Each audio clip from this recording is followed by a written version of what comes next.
Bueno, para entrar un poquito en materia de lo que Platón habla en sus obras, él hablaba cualquier cantidad de temas, entre esos lo que es la teología, temas políticos, epistemológicos, lo que es la ontología y la metafísica, gnoseología, también trataba antropología y psicología y lo que es la política, el estado ideal, la ética y la estética, así como la cosmología.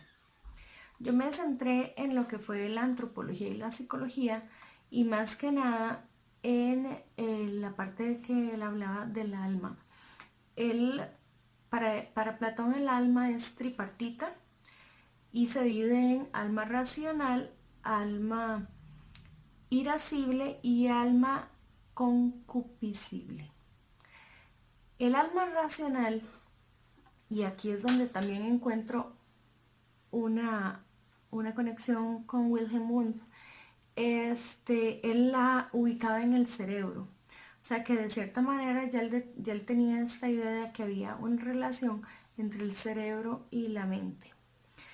Pero lo que eran las otras dos almas, la irascible era de pasiones nobles, todo lo que era valor, coraje, todo lo que era fortaleza, lo estético, lo bonito, lo bello. Mientras que la otra era la fuente de las pasiones innobles, apetitos, deseos corporales.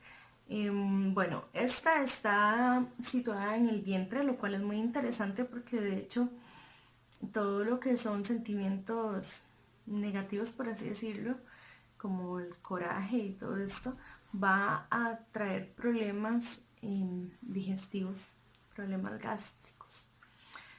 Eh, él también tiene una, un mito que se llama el mito o alegoría del carro alado. Él lo que decía, bueno, esto viene en el diálogo llamado Fedro, donde él hace como un diálogo entre Fedro y Sócrates, pero fue Platón quien lo escribió. Él hace esta analogía de un cochero experto que lleva un carro al lado. Y este carro tiene dos caballos, uno blanco y uno negro. El blanco obviamente representa todo lo bueno, todo lo virtuoso, que para Platón eso era el mundo metafísico, el mundo intangible, el mundo de los pensamientos que eran inmortales y perfectos. Em, Mientras que el carro negro, el caballo negro, lo que representa es todo lo malo, todas las pasiones bajas, todo lo que no era virtuoso. Entonces, este que va aquí llevando ese carro es el cerebro básicamente, que viene siendo el alma racional, que es la que tiene que llevar derechito el carro sin permitir que el caballo negro se la lleve y la desvíe del camino. Básicamente esa es la alegoría del carro alado. Y obviamente entre más elevado esté el carro, más cerca pues, de lo divino, y entre más cerca de la tierra están, más cerca están de lo humano. Entonces de esta manera Platón también plantea que hay un equilibrio entre lo humano y lo que no es humano, eh, como el conocimiento. Entonces, para llegar a lo sumo hay que tener un equilibrio entre lo que es el conocimiento, que es inmortal, inmaterial, y lo que son las buenas obras acá en la tierra. ¿Ok?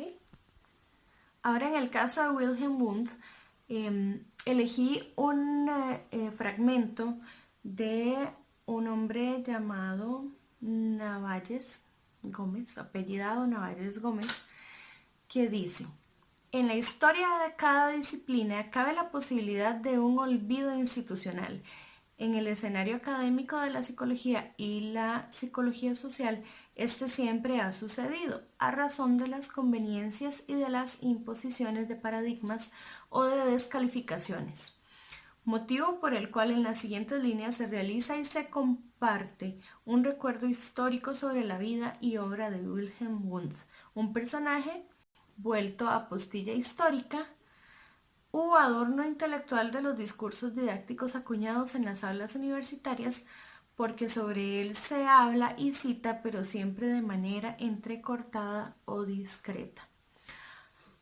Bueno, básicamente lo que él está planteando es que se le da mucho más importancia a otros precursores de la historia de la psicología.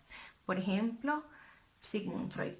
Muchas personas piensan que Sigmund Freud es el padre de la psicología, pero no es así.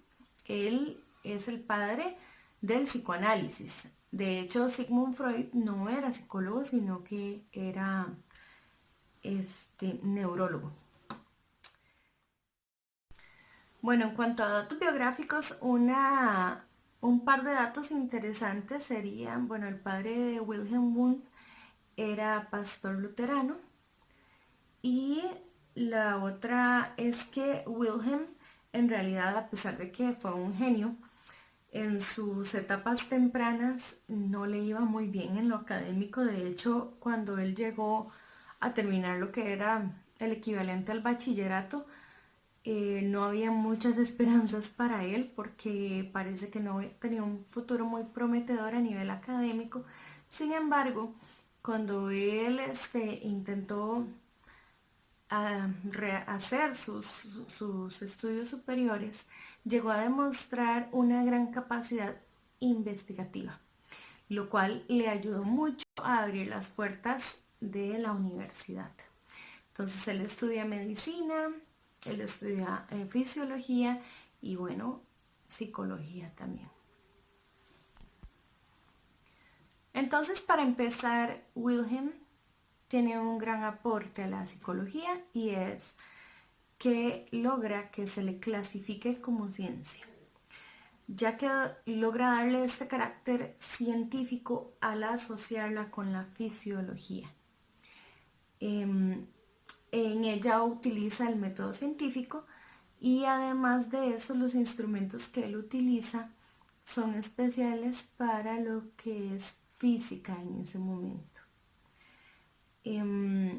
Para él también, obviamente, la psicología, aparte de un componente físico, tenía un componente que era subjetivo y un componente social. Él no se desliga del todo de la idea de que la psicología es mucho más que simplemente lo corporal, lo físico.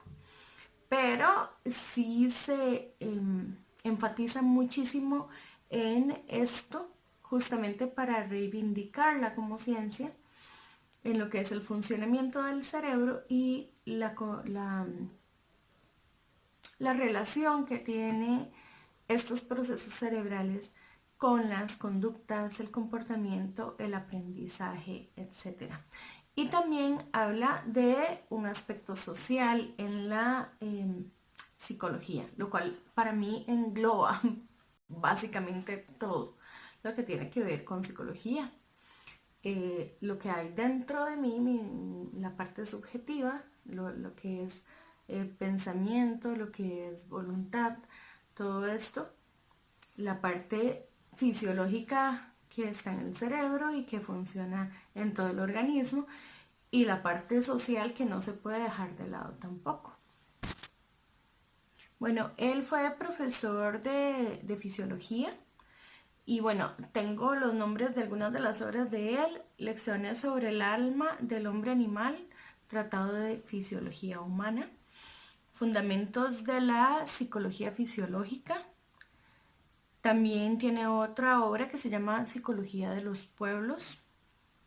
Allí es donde él habla de esta parte social y también habla de que lo que es el lenguaje, el mito, la costumbre son productos de la mente humana, pero además él enfatiza en que estas cuestiones sociales son reflexiones de procesos mentales más altos.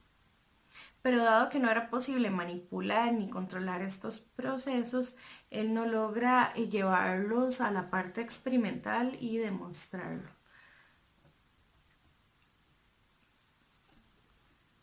Hay un fragmento que logré extraer de todo lo que leí que para mí engloba todo lo que es el trabajo de Wilhelm Wundt y es el siguiente.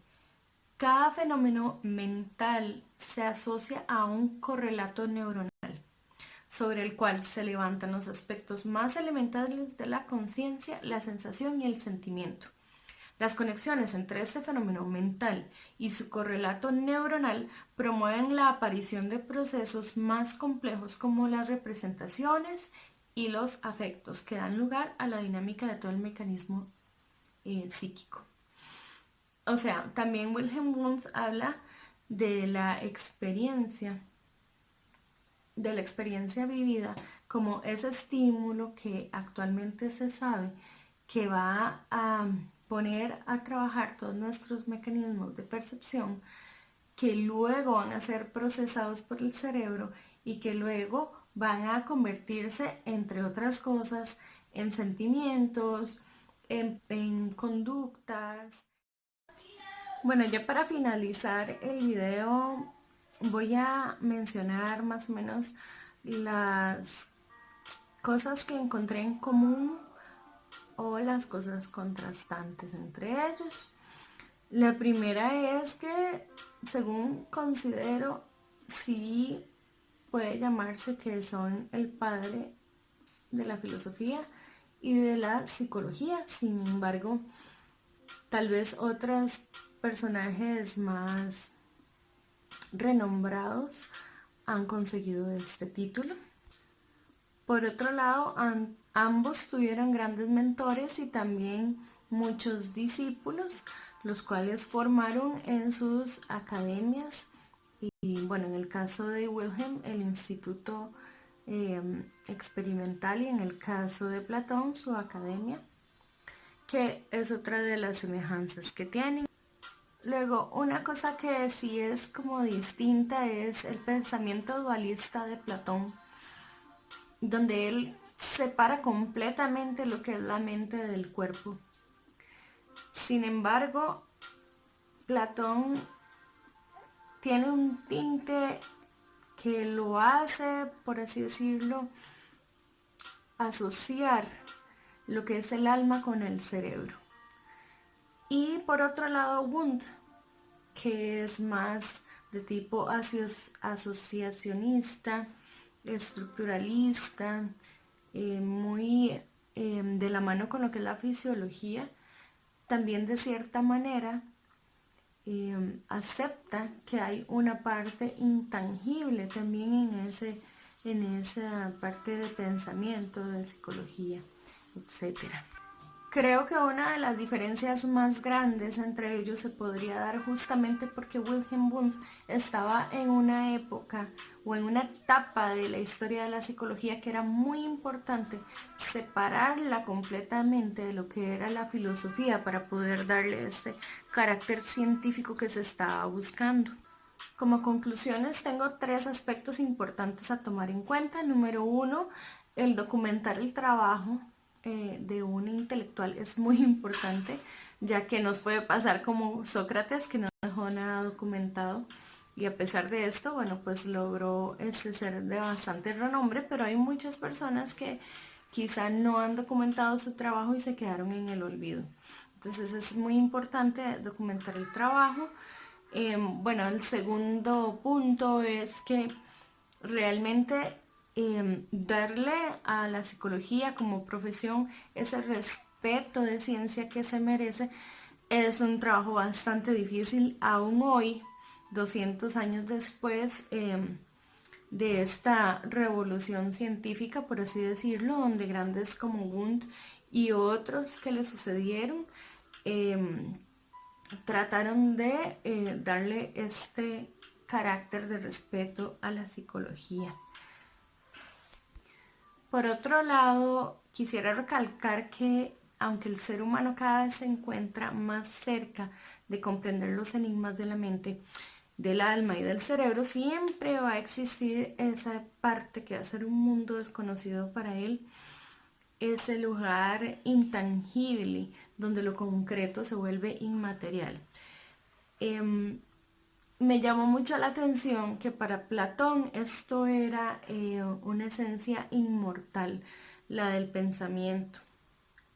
Y entonces quisiera cerrar con esta frase, que esa esencia del ser que para Platón era inmortal, que quizás siempre será un enigma, pero que no podemos este, olvidar para cerrar estas disertaciones, que de cierta manera tenía razón Platón al sostener estas ideas, porque incluso hoy día pudimos dar un pequeño viaje por lo que fue dos de las mentes más prominentes de la historia, a pesar de que ya pasó cientos de años después de que sus cuerpos se descompusieron, pero